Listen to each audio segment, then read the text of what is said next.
check. So what do you It's want really me to not call going to you? be 45 Claire, minutes. Claire. Dr. Fagin, Dean. No. Now, do you tell people that you know me? No. Well, I guess I don't. No, I haven't done that. And what do you call Angela? Angela. Angela, right. Okay, I'm ready. Well, Claire, it is very exciting to sit down with you this afternoon and to talk about having you share with us your story of being a leader. It will be something that students will greatly enjoy, as well as I'm sure lots of practicing nurses. I'm wondering if you would start out by talking a little bit about why did you become a nurse, or what made you decide to go into nursing? Well, unlike many people that one hears from, like at the meeting we had today, that when a speaker of great note said I had decided at the age of 5 that I would be a nurse, I never contemplated anything else. I could say quite the opposite, that I never contemplated nursing. But by the same token, I can't say that I contemplated anything else. I contemplated being a physician only because my parents wanted me to be a physician so badly. And however, I contemplated it out of my head as rapidly as I could, because I had no real interest in being a physician. Although I had a role model in my family, my aunt was a physician. But I didn't really know what I wanted to do, and I started college at the age of 16, and I still didn't have any idea what I wanted to do. My parents thought I was going to be pre-med. I think probably I took a cursory science course in the first year or whatever I did, but I was very interested in math, and I was doing very well in whatever was required at this college. And then all the posters of the Cadet Nurse Corps were very visible in New York and in the magazines. And I was very, very hep about trying to serve somehow in World War II, and I was too young certainly to join any service, and too young to do almost anything else except throw my addresses to the soldiers that were passing on, on the trucks as they would go up the avenue. And then, as I said, I was in college, and when I started seeing these posters, I started to think, well, that's one way in, and of course you know what the posters looked like. There were actually 3 young women, 2 brunettes and 1 blonde. And what's really funny about them today is you almost always see the brunettes. You never see the blonde poster that really attracted me, since I had hair color pretty much the same color as the blonde model they were using. And so I looked at them, and they looked so attractive, and the uniforms looked so attractive, and it looked like an excellent thing to do. And then, as some people know who've read my various things that I've written about myself, at that time I was taking dance lessons on Lexington Avenue at a dance studio, social dancing, ballroom dancing rather, called Don Pellini. And I came out of the Don Pellini studio with a friend of mine, and we again spotted this poster. And then we saw this office, which was called New York City Nursing Council for War Service. So that was perfect. War service, what could be better? So we went up the stairs, and we met this woman named Dorothy Willer. And we had a conversation with Dorothy Willer, and she gave us very, very strong advice. It basically ended with the fact that there were 3 schools that she would think we ought to look at. Only colleges. Girls, remember, this is the wave of the future. It will be a serious mistake for you to do anything else. Meanwhile, I had actually thought about going to Mount Sinai, for example. And so following that, I did go to look at Cornell, which was at New York Hospital. And the problem with going to Cornell was that you had to complete your 2 years of college. By this time, I had really lost interest in continuing at Hunter, because I had now changed my goals. So there were 3 schools that she recommended, and they were Wagner College, Skidmore College, and Adelphi. So Skidmore, she actually advised us against, not because it wasn't a great school. It was a great school, and I might have been very happy there, but she had personal reasons. She was very, very good counselor, really good, considering that she never saw us before. So I went to Adelphi and met Mildred Montag, who of course later became a major figure in the development of the associate degree movement.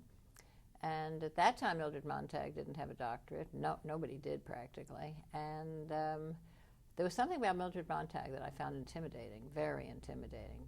She scared me. So at any rate, I didn't like her very much. And then I met the dean at Wagner College, which was a new school on Staten Island. And the dean's name was Mary Burr. And she was very, very grandmotherly. Now, it's so funny because she was probably the age of my mother, but she seemed grandmotherly to me.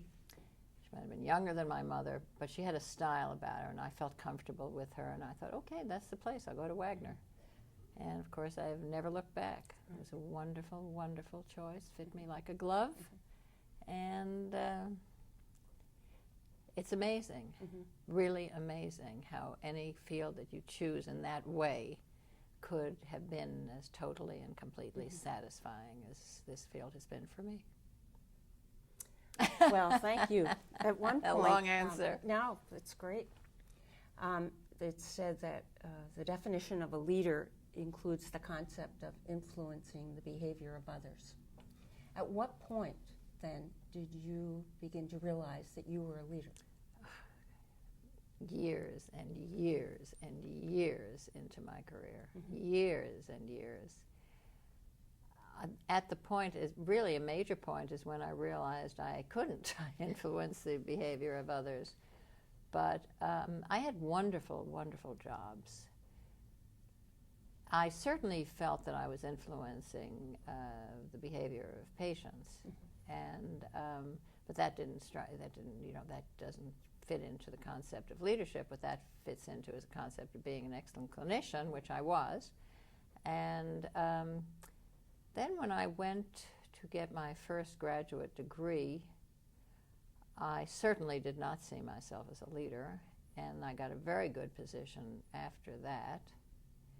And there again, I was definitely not a leader, and I was not treated as a leader. I mean, I had a big title, I was very young, and I went all around the country interviewing psychiatric nurses and faculty members in psychiatric nursing, and they either treated me with great care and love, and they didn't know me, but I mean, they were careful with me because I was young and they were much older, and they were sweet and lovely, or they were really mean, and a couple of them were really, really mean. So I certainly would never have felt I was a leader at that point. I would have felt if I ever saw them again, it was too soon, but at any rate.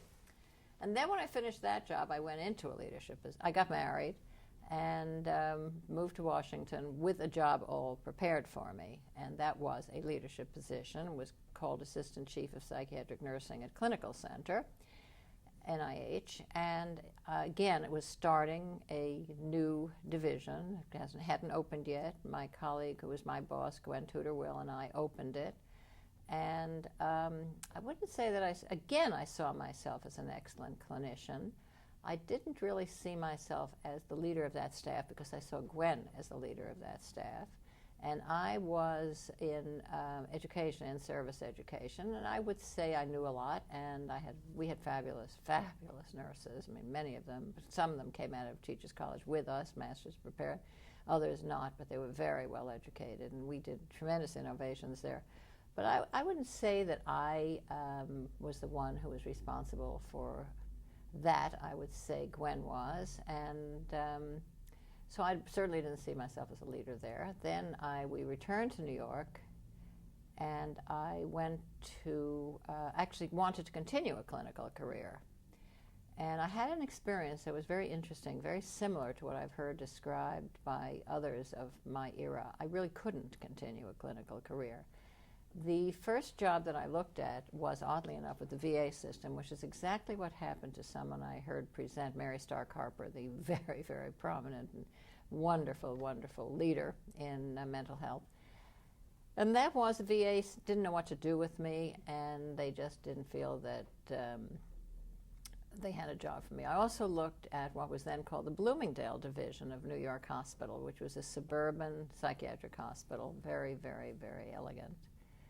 And they said to me, this I'll never forget as long as I live, that I wasn't really qualified to work there because I had only worked in public sector institutions. I would not know how to treat their patients. So, meanwhile, Dorothy Marinas, who had been one of the people that I visited during the job I mentioned, traveling all over the country, and also had visited me and my setting when I worked at Clinical Center. Everyone visited Clinical Center, so that if you didn't take advantage of the people you met, you were very foolish, because everybody visited Clinical Center. And she had said to me when she visited Clinical Center, Claire, if you ever come back to New York and want a job, call me, because I'm going to be doing something new. So I did, and indeed, she did have a need for me, big need, as a matter of fact. So I went to work at NYU as an instructor, and the rest was completely academia, except in the days that we were developing that program, we had extensive clinical experience, as I think we still do at many schools at the master's level, and should, but we really were in the field, so that there was never a time that I wasn't a participant observer in those few years that I worked with Dorothy. And then various other things happened. Now, did I start seeing myself as a leader there? Not until I actually directed my own programs. And I started to, you don't really see yourself as a leader until you start developing a followership. And I did start developing a followership among my own students, and particularly in child psychiatry, but also in adult psychiatry. And also because of my particular characteristics, which are to speak up, not to tolerate injustice, to make sure that what you believe is expressed. So little by little in faculty meetings and working with students, you also develop a sense that people are listening, because not everybody is willing to go out on a limb. And I never really felt that I was at risk in any job. You learn early that if you do express yourself, granted, you're not necessarily going to be able to be promoted in situations where you are a little bit too verbal. But I think in general, if you support others, and I do support others, I am seen as I'm not devious with administrators. I will tell you a quick aside here. When a very good friend of mine and I were at Penn, he was the dean of another school, and his wife was also at Penn, and she was waxing rather unenthusiastically about someone, and he's really okay, and I would say, you don't really see him accurately, and she said, without mentioning his name, you and John, she said, you and John are administrative puppets, which we were not, but I think we were fair, and if we were part of the team, if I wanted to speak up that much, I should get out of the job. If you are in a position where you are reporting to somebody and you really, really hate the person and you hate what you're being caused to do, you get out of it. You don't swallow it. And I think at parts of your life there are other positions available. They may not be as great as this one, but maybe you'll be freer in them. So I think I never was afraid, and that really developed into a pattern which I think eventually starts attracting other people who feel the same way you do. Now, in the particular place at NYU, I think there were very, very much competing interests, so that maybe I had a certain degree of followership, but there were various other people who did too. But it's interesting that I left NYU with 3 other major figures. I was not the only one who left when I left. 3 major people left, 4 major positions. And we all had reached a level where we knew that our views would not prevail. Now, our views were not identical, but they were similar enough, particularly in relationship to graduate education and what ought to be taught, and the value of specialties and the value of clinical work, which was now going to be very devalued there. It's really back up now, but it wasn't then. Then it was moving into a philosophy of the leader, who was really a great leader. Not like is irrelevant. She attracted huge numbers all over the world to her philosophy. But one part of her philosophy was to completely downgrade the specialties at the master's level. So all 4 of us who left were people who believed in specialization and in clinical work specifically. Along those lines. So when did I figure out I was a leader? Okay. At Lehman. Okay. Because I started a brand new program with brand new ideas. I fought for this primary care business against many physicians who wanted to start a physician's assistant program. And most significantly, I was able to recruit an extraordinary group of women who worked with me for many, many years, who were all leaders, who were phenomenal at not only putting the meat into my concepts, but developing new concepts. We were all leaders together, but definitely there was a movement that I was able to start there that they were part of in a very big way. And then anytime we had an idea for a new program, there was always somebody to do it, and that followed right to Penn. So then I began to see that I was a leader. I became the queen of the campus, as I said, at Lehman. That's terrific. And when I came, well, I'm going to tell you about a faculty meeting. I went to a faculty meeting, and there was no program. I developed this program. So I go to this faculty meeting, and Lehman, although it was part of City University, saw itself, it was a joke, they saw itself as Dartmouth on the Reservoir, is what they called it, as a joke. So the president announces that who I am, introduces me, it was a faculty senate, and that I am going to start developing a nursing program at Lehman. So this guy gets up, who's chairman of sociology, and he says something to this effect: "That is the worst idea I have ever heard. We are going to now start preparing maids on this campus. This is ridiculous. We cannot have a program like nursing on this campus." And I was shocked. Now that's the same thing that we hear happen to other people. For whatever reasons, I was able to get up and ask him if he'd ever been sick and ever been in a hospital. And I said, because, whatever his name, I didn't say sir, I assure you, but I said, because Professor so-and-so, if you had, first of all, you'd know how ludicrous your remark is, and if you haven't, I'm not going to wish it on you, because just by chance you may get the kind of staff that you think exists and that you think nurses are. And immediately I had other people get up to support me. So at any rate, what happened, though, eventually is that we became the star in his crown. We were the best program on campus. We were known throughout the country. They didn't know what publicity was until we came there. We were covered very heavily, even in the New York Times. And we made a lot of friends, which is one of the reasons I went to Penn, because one of the things that had become clear to me there is that I could become queen of that campus. The question is, could you become a queen in a campus that had a hospital and a medical school? And so my next challenge was to move to a campus that had a hospital and a medical school and see if I could become queen. And you did. And I did.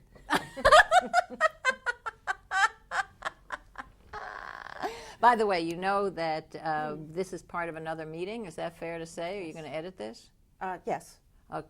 All right, so we'll edit that out. But the fact is, this is part of another meeting, and I was introduced today at that other meeting, and the introduction said that I was chosen by the deans to become interim president. That is not true. I was chosen by the trustees to become interim president. The trustee chairman then went to the deans, to the faculty senate, to tell them his choice and to ask if there would be problems with the choice. But it was a trustee selection, had nothing whatsoever to do with the deans. The deans do not have much power in those regards. To their, to their sorrow, actually. Right.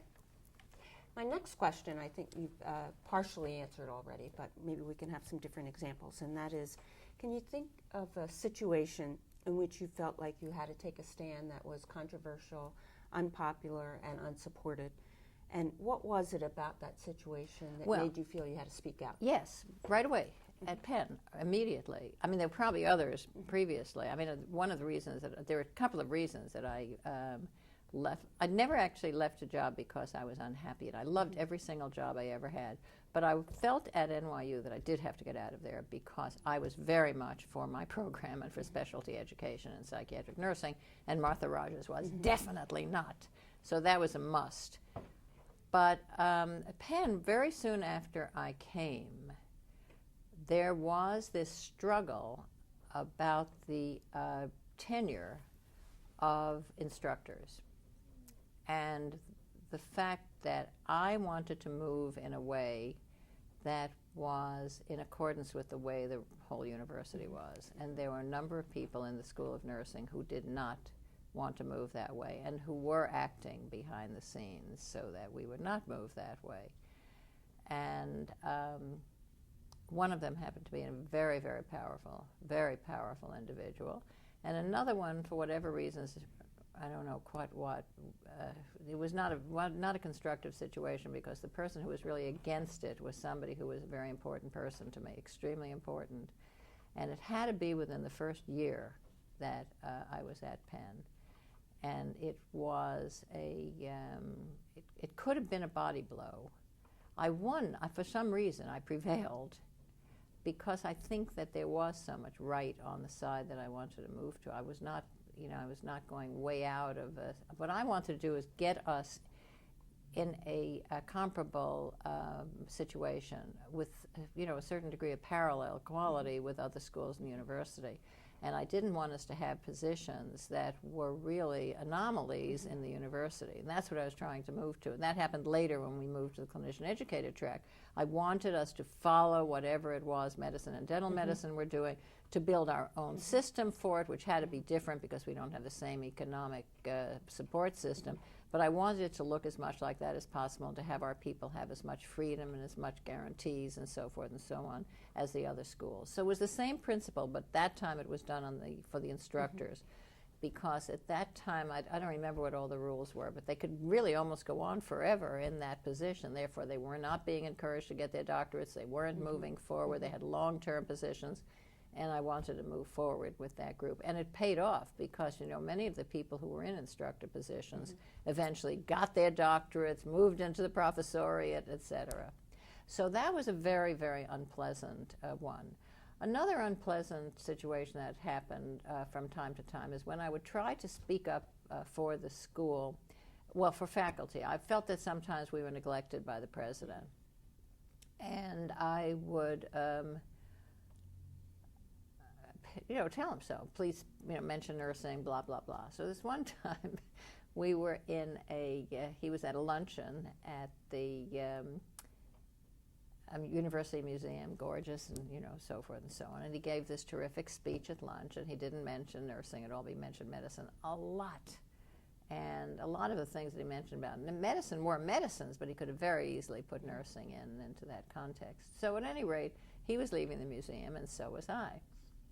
And he was slightly in front of me, so I called him, and I said, "Sheldon," and he turned around and I said, "Sheldon, I wish that in your speeches you would say something about nursing." And I just hit a nerve in front of everyone. And there were people visiting the museum. I mean, the museum was an open place. This was not nobody there. There were people there, children, whatnot. He screamed at me in the middle of the museum, "You and your faculty are paranoid." He said, "Get off my back." I didn't know what to do. Should I cry? Or what? I mean, it was totally and completely shocking. And the whole museum, everybody was walking in there to go pay it was right there in the front where you walk in. I mean, they're all turning around, looking at this guy, screaming at this woman. I literally didn't know what to do. Now, also, after that, you wonder what you do, because this is the president of the university. I'm a dean. And he's screaming at me like this. What do I do? Do I wait for an apology? What does one do? He needed to apologize to me. Of course, he didn't, but but I didn't do anything either. And I've had, I would say,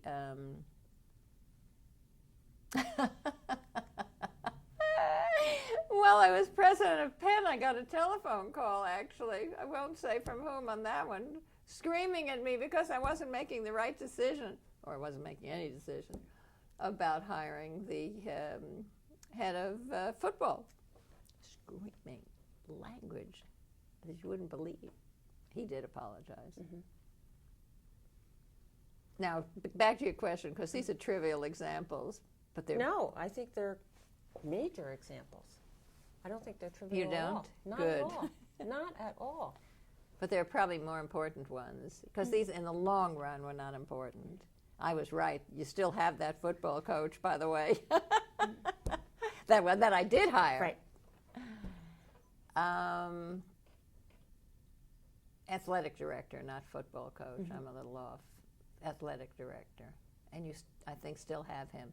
Okay, now say the question again, because there were really more situations where you had to take a stand that was, or you took a stand that was controversial or unpopular, unsupported, and what was it that made you feel like you had to speak out? I think the only unsupported was the one I told you. I think in general, I did know how to build consensus. I did understand the difference between consensus and not having anything happen.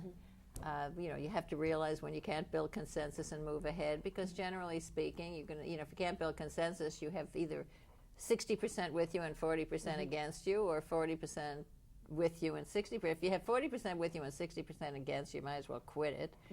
Move to another topic. Or if you have 60% with you and 40%, do it. And the 40% will be unhappy for a while. Right. So I would say the rest of it was like that. I think the most, some of the most difficult problems that I think during the deanship had to do with building practices, developing relationships with the medical school, being able to withstand their attacks on some of our programs, such as midwifery in particular.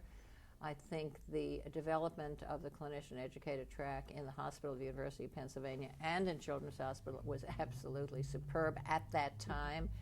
Unfortunately, I think it's eroded, but I think it was wonderful.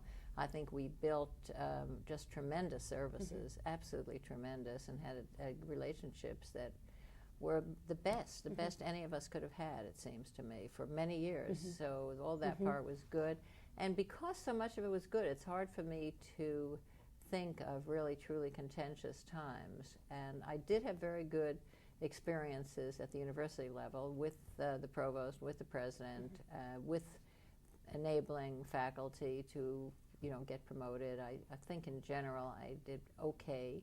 And I don't really, there weren't many times that I would walk into that building and feel uncomfortable or feel I was going to be facing strife.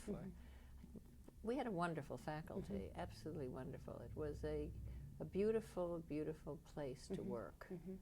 And I think there was a sense of love and freedom. When you were facing some of these controversial times, where did you get your support?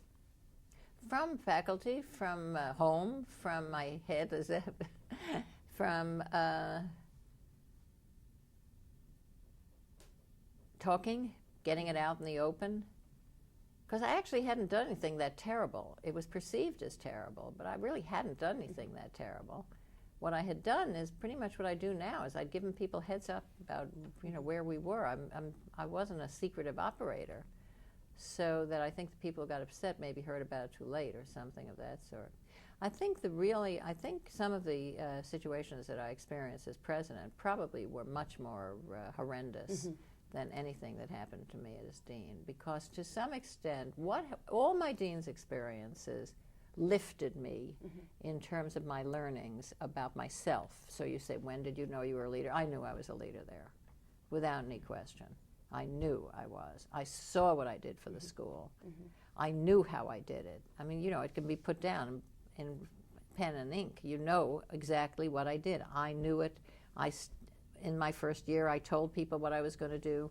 By the end of my first year, I had done almost all of what I said I was going to do. Then I established other priorities. We moved towards all of them. We established great programs. We had a great faculty. So it was very, very progressive. And so through that, you can develop a sense of who you are. And that job, I would say, developed a real sense, for me, of who I am. I define myself by that job. I mean, it's like whatever the king is in France, l'état c'est moi. The state is me. I used to feel that that I was the School of Nursing, the School of Nursing was me. I mean, I personalized it to such an extent, it was ludicrous actually, but it's true. Now, when I saw myself as a great communicator, that's what Ronald Reagan called himself, or they called Ronald Reagan. I thought I was a great communicator, and so one of the ways that I would resolve many of the problems was by the fact that I was a good communicator. So then I go into the presidency thinking I'm a great communicator. So the first thing I tell the chairman of the trustees when he offered me the job was that I wanted to build community, because I had felt in the last couple of years of the previous administration, that the sense of community and love that I had thought was so fabulous at Penn had seemed to diminish. I don't know quite why, but I was going to go in and sell myself. It happened I didn't need to sell myself because he offered me the job the minute I walked into the room. But at any rate, so that's what I wanted to do. But as many people know, the day after I took the job, the Black Student League stole the Daily confiscated, I guess is the word, the entire issue of the Daily Pennsylvanian, and were put up on charges and garnered a huge amount of support from press all over the world, actually, on First Amendment issues. And then the Monday after I accepted the job, an issue that had been simmering in the student's office emerged, which was called popularly the Water Buffalo Incident, where a group of faculty women and a black fraternity, African American women's sorority rather, were chanting in the middle of the night, and this young man in a dormitory screamed out the window, you, whatever, why don't you go to if you want to party, why don't you go to the zoo where you belong? That was the charge. Okay, so Sheldon was working on all of these, on this issue, because he was still president. I had accepted the job, but he was still president. He was pilloried, again, throughout the world, almost daily in the Wall Street Journal. The only newspaper that kind of ignored it, strangely enough, was the New York Times, but it was covered in Time Magazine, Newsweek, every magazine, International Herald Tribune, everywhere, but particularly in the Wall Street Journal. And the Washington Post, because the Washington Post had two columnists especially who were, they were each of them was handled separately. So in other words, the Water Buffalo by one group and the confiscation by another group. And generally the press was very hep on the confiscation, but there was other press who were very, very much on the side of the boy. Well, at any rate, so I went to a meeting in Sheldon's office, and I thought, this will be duck soup for me, because I had, what you call, we haven't talked about that at all, but I had what you call a major resume as far as diversity work is concerned. I had, when I went to Lehman, I had already applied for a diversity grant when I was at NYU, and I got it for master's students because we were not admitting black students. I got a grant from NIMH, the first in the country, so I could admit black students. Fine. I get to Lehman, immediately I get a grant on recruitment and maintenance of minority group students into my program, and I hired one of my graduates from NYU to run that one. Then I came to Penn, and I got almost that, short, granted, but it was a little diversity chair, the term chair. And I saw myself as somebody who had really, I had credentials.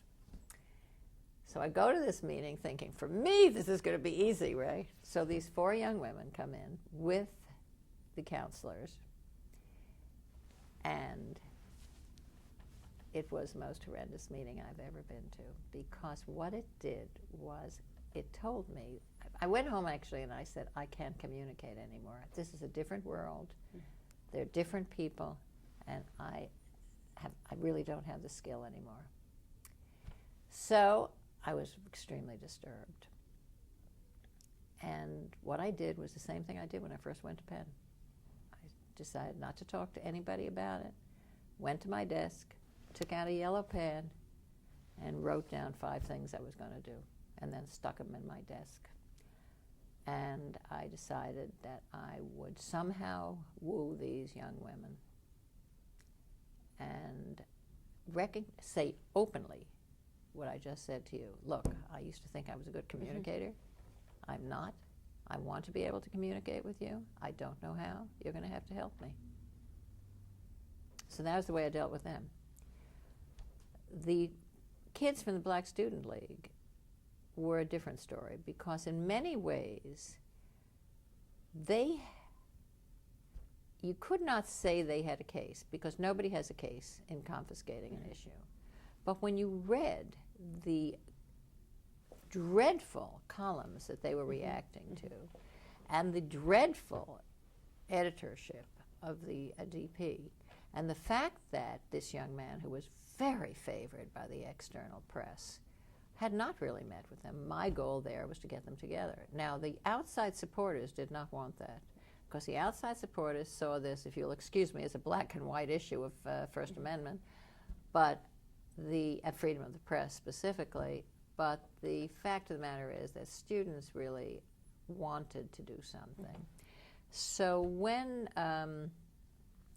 it's funny, I went through so many different people there because the editor who then left in December of my year is, of course, Stephen Glass, who is the anti-hero of shattered glass, and certainly not somebody that's highly respected in the journalism world today, but he was very respected, and as a result, he got that terrific job.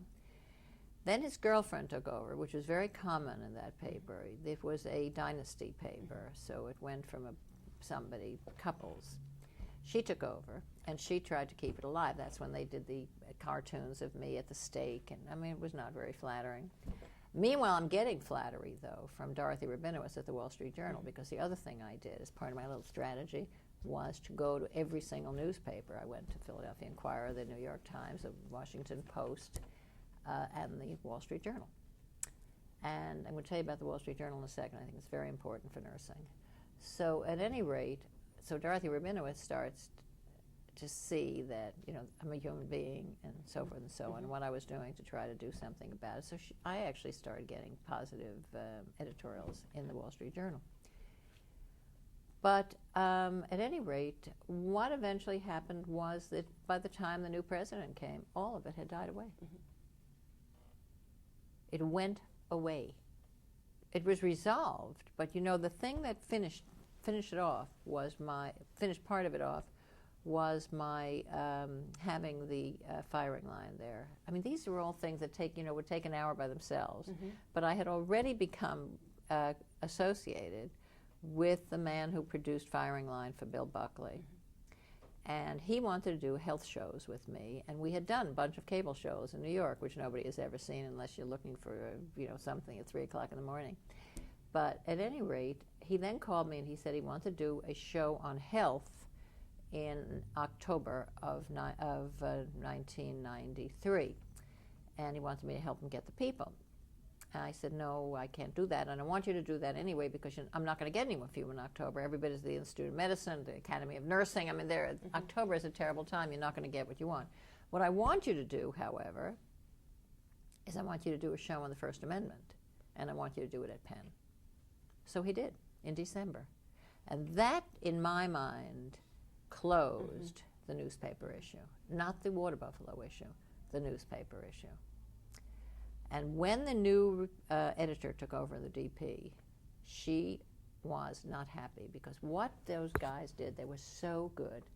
There were 2 women, and there were, I guess, 4 men on that show, and they were all, very, very well. The women weren't as well known. It was a wonderful attorney from Wisconsin, Linda Green. The woman who then became head of the MacArthur Foundation, Cornel West from Princeton, the head of the New York Civil Liberties Union, Robert Bork, and, of course, Bill Buckley. Well, Robert Bork was phenomenal, which was so funny because all these right-wing students in the balcony were waiting for Robert Bork to support them, and he didn't. He found the whole thing so reprehensible. He said, he covered everything. He covered the language. He covered the yelling at the girls. He just could not get himself into a position where he was going to support these other kids. He just couldn't. And he made jokes. He was probably my strongest ally. I never met him. I didn't even meet him then. But he was terrific because what he did was he disempowered those kids who were very far on the right, very far. But then following that, even then I was very much attacked by the new editor of the DP in the Gazette, who I told to get a life. All right, talk about what do you do when you're on. All right, I went to a meeting to talk to the women, faculty, the women, everybody, not only faculty and staff. They invited me. I went. They wanted to know all about me. And then this one asks me a question about all of like we're going backwards. We've gone forwards. And that's what I said. I said, you're taking me backwards. We've gone forwards. And I said, get a life. That was a mistake. That was a big mistake.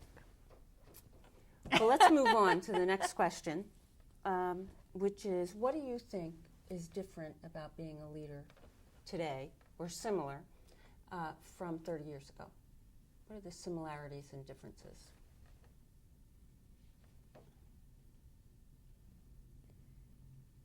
I don't think they're any different from 30 years ago. I think there are more of us. Mm-hmm. I think that there's more need for us because there are also more schools. There are more great schools. There's more research. I mean, there's more.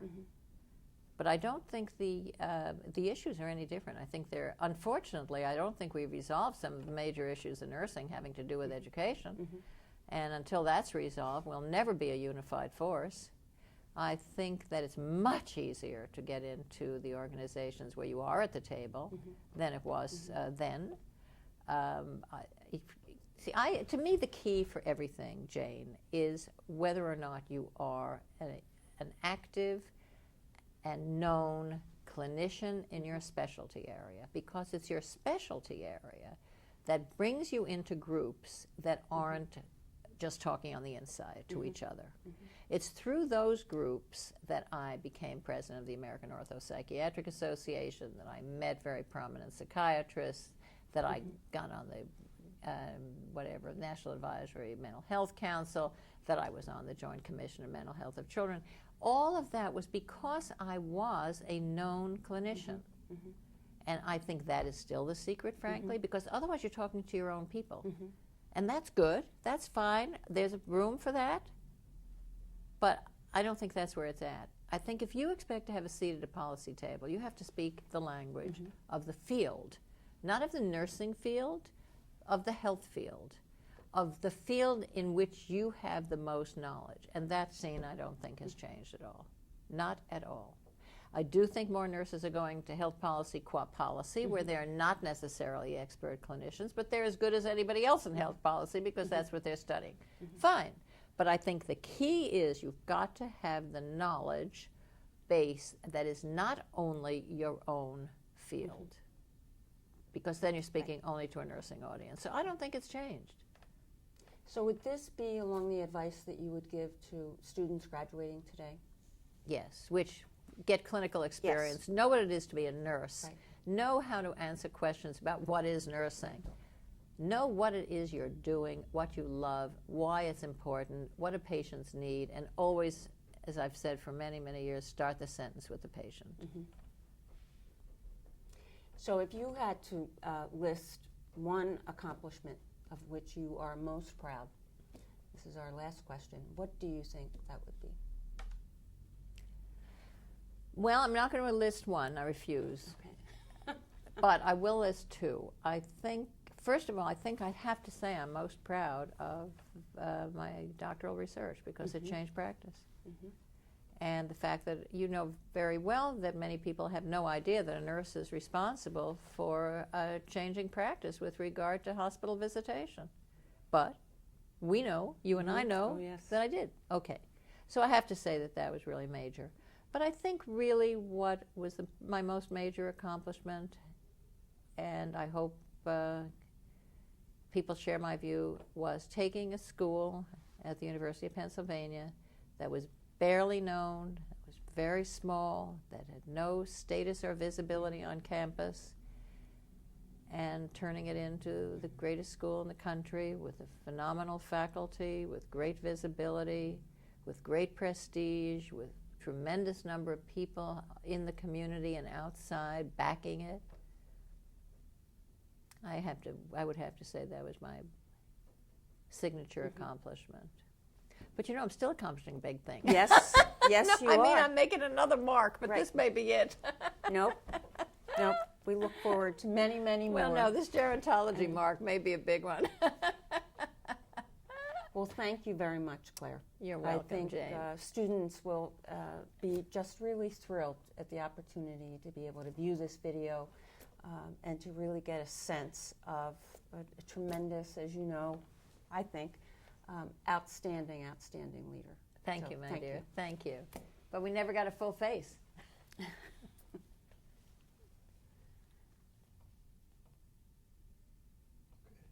Okay, but you have to take you never got a full face out when you're editing there.